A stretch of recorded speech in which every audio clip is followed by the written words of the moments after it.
Hey guys, welcome to my channel. So bigyan ko kayo ng update regarding my Caltech Sub 2000. Okay, so ito yung Gen 3, bagong-bago, hindi ko pa to nagagamit, hindi ko pa nabe-break in. Pero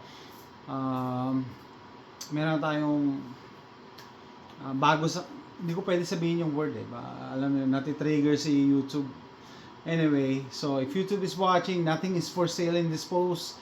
This is just a show and tell video. So, naka-design tong Caltech Sub 2000 na magkaroon siya ng permanent na optics. Para kahit ito hindi mo natatanggalin yung optics like yung ginawa ko sa Gen 2 na quick detach. Okay? So, papipiliin ko, may dalawa akong pinagpipilian na open sights. No, flip up, yung isa flip up sights. So, pag nakatupi siya, by the way, safety check. Ito, pinakamadaling i-safety check ng baril Kita nyo yung barrel. So, ayan. Hindi ko sinunod yung purpose niya na permanent optics. Bakit? Kasi, papakita ko na rin sa inyo. Tanggalin ko pala tong hand Picatinny covers. I think Caltech ngayon ang pinakamurang folding PCC sa market. Okay. So yan. So hindi ako fan ng ganitong setup kasi kaya ka nga bumili ng folding na Caltech Sub 2000 is mas madali siyang i-store, kaso pag nakaganito at naka-permanent ang ang optic mo or yung red dot mo, naka-usli siya. So hindi na siya ganun ka slim profile. Okay? So I prefer na baka na lang ako dito, mag open sight. Open sight. So sa open sight, dalawa pinagpipilian ko. Etong nakakabit ngayon, which is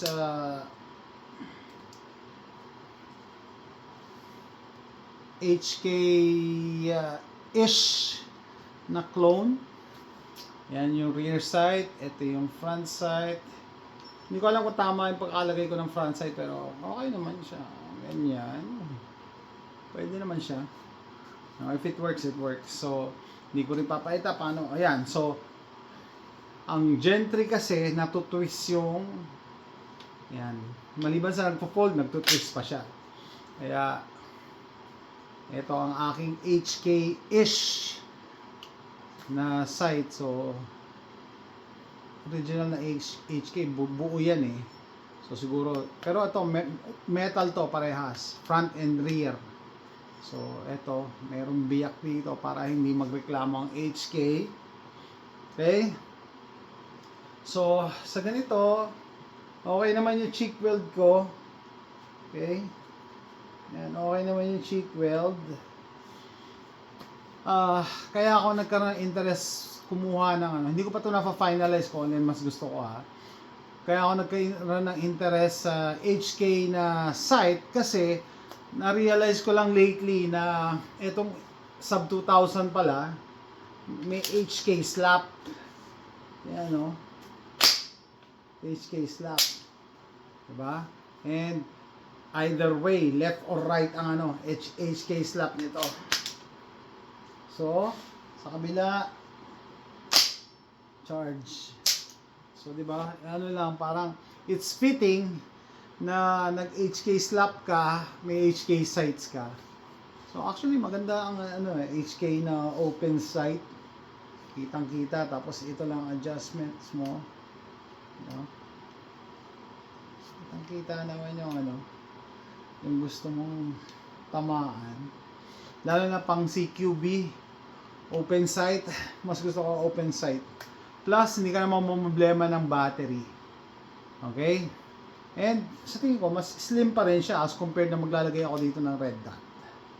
Ang taas diba? So, ito yung isa sa pinagpipilian ko. Let me know what you think. So, ito yung sabihin natin, sight A. Sight A, HK sight. Mas bagay ba sa ganitong setup? Hindi ko pa na-finalize So, forgive me kung tama ba yung front sight ko. Pero, Wala, sinubo ko pa lang. Hindi ko pa na-check sa internet paano siya, yung correct setup. Pero mukha naman siya, align naman eh.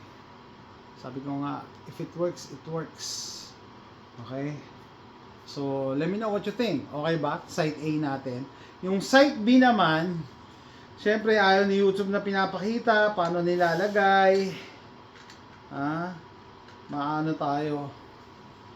Masisensor tayo, madidemonetize, and matatanggal sa tawag doon, sa suggestions itong video na to.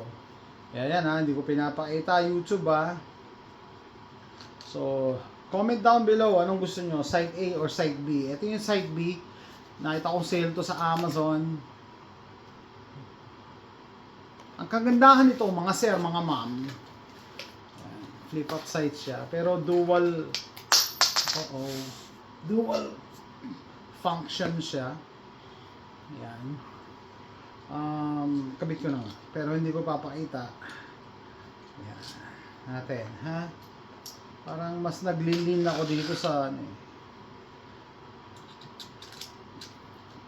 kaso lang nang hinaya ako sa HK slap. Pag sinabing HK slap, bihira yun bihira yung may barrel na pwede mong i-slap parang HK. Dito ko lang nakita yun sa sub 2,000, no? I-hand tight ko lang, hindi ko pa hand tight lang siya para lang makita niyo yung setup. So ito, mura lang to sa Amazon. Ito siya guys, mga girls, mga guys, compared sa Red Dot, mas mababa siya. Pero kita nyo pag nag-flip up, mas mataas siya sa Red Dot kasi yung dot nito nasa gitna, ito medyo mataas pa. So parang nag-lean ako towards this side B. I don't know. Comment down below ano sa tingin nyo. No? Tapos ganito yan guys and girls. Pag ginamit ko yung naka-flip up, mas komportable ako sa cheek weld. Ang problema kasi sa Kel-Tec Sub 2000, masyado siyang straight, parang AR, no? So talagang babaliin mo yung leeg mo. Yan na. So ito, dalawang setup to pag naka-down siya, siguro pang CQB to, yan, gumagana pa rin. Meron pa rin siyang front sight at meron din siyang rear sight kahit naka-flip. Ngayon, ito lang nakita kong sight na ganito. Yan, hopefully ma-pick up nyo. Yan. So, I don't know, pag short range yata to kaso ayan nga, magbe-bend ako ng neck ko para magamit ko to. And then pag long range siguro, ayan. Pwede rin naman tong pang short range. Mas komportable lang to pag mataas. Kita nyo pag mataas yung sight. Napakita ko na pala kanina. Mas mataas pa siya sa Red Dot. Kaya mas maganda yung sight picture. Hindi ganong bali yung leeg mo. No? Hindi ganong bali. So with this setup, pag finold mo yung Kel-Tec Sub 2000, tapos ito twist natin, twist, lalak, slim pa rin yung profile niya. No? Slim pa rin. Mas madali pa rin siyang itago as compared kung may nakausli ka dito na Red Dot. So, para sa akin yung yung philosophy na kaya ka nga bumili ng folding Kel-Tec Sub 2000 para madaling i-store, compact siya. Pero pag once na maglagay ka ng Red Dot dyan na permanent or maski scope, lalaki na yung profile niya. Hindi na siya ganun ka slim. No, parang it defeats the purpose. Yun lang ang sa aking palagay, pero it's up to you kung gusto nyo maglagay ng optics. Kaya sakto rin, I chanced upon this flip up sight or etong fix na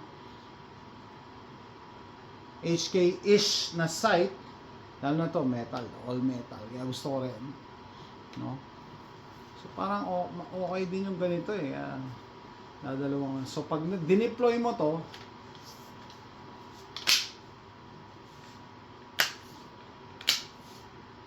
yan, mas komportable siya ang iputok. Kahit hindi ko pa ito napuputok kasi yung cheek weld ko hindi baling-bali yung ano ko eh, leg ko eh. Actually, may allowance pa nga eh. Mas may allowance pa.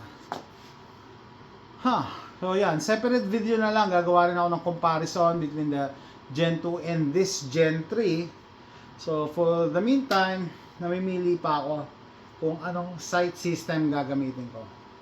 Okay, so comment down below, side A or side B?